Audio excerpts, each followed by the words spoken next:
துணை முதலமைச்சராக உதயநிதி நியமனம்.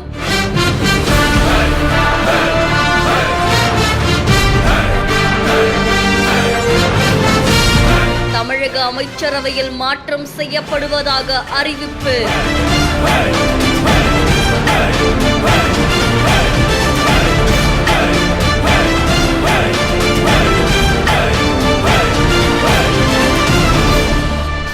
தமிழகத்துடைய முதலமைச்சரான மு.க. ஸ்டாலின் அவர்களுடைய மகனான உதயநிதி ஸ்டாலின் அவர்கள் தமிழ்நாட்டுடைய விளையாட்டுத்துறை அமைச்சரா இருக்க நிலையில இப்ப அவங்க தமிழ்நாட்டுடைய துணை முதலமைச்சரா நியமிக்கப்படுறாங்க அப்படின்னு அறிவிப்பு ஒண்ணு வெளியிடப்பட்டிருக்கு. இதை தொடர்ந்து செந்தில் பாலாஜி, கோவி செழியன், ஆர் ராஜேந்திரன், சாமு நாசர் அமைச்சரவையில சேர்க்கப்பட்டிருக்காங்க அப்படின்னு தெரிவிக்கப்பட்டிருக்கு. பொன்முடி, மெய்யநாதன், கயல்விழி, மதிவேந்தன், ராஜ கண்ணப்பன் ஆகியோருக்கு துறைகள் மாற்றம் ஏற்பட்டிருக்காமா.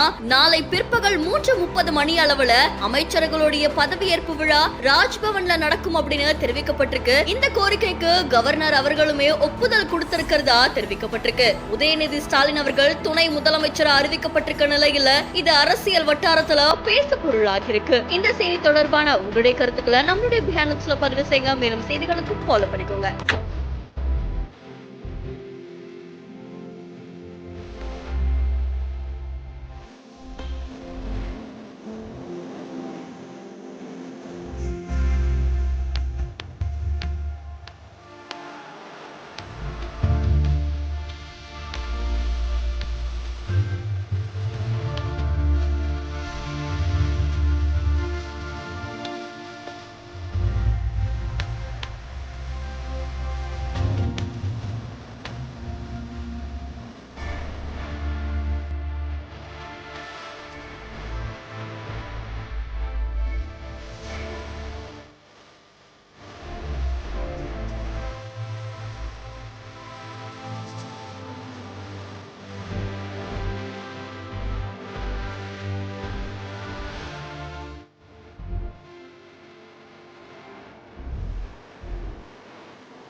பிரசவ அறைக்குள்ள போன 2 உயிருமே என்னோடது. அவங்க நல்லபடியா வெளியில வரணும் அப்படின்ற ஏக்கத்தோடையும் பதைபதைப்போடையும் வெளியில நிக்கிற அப்பா. வார்த்தையால எக்ஸ்பிளைனா பண்ண முடியாத அந்த எமோஷன்ஸை காமிக்கிற இந்த வீடியோ இணையத்துல வைரலா ஷேர் ஆயிட்டு இருக்கு. ஷில்பா சுரேஷ் அப்படின்ற இன்ஸ்டாகிராம் பேஜ்ல தான் இந்த வீடியோ போஸ்ட் பண்ணப்பட்டிருக்கு. லேபர் வார்டுக்குள்ள போற மனைவிக்கு தன்னோட அன்பு மொத்தத்தையும் கொடுத்து, நீ பத்திரமா போயிட்டு வாமா, நான் வெளியில நிக்கிறேன், எல்லாம் நல்லபடியா நடக்கும் அப்படின்ற மாதிரியா அனுப்பி வச்சிடுறாங்க.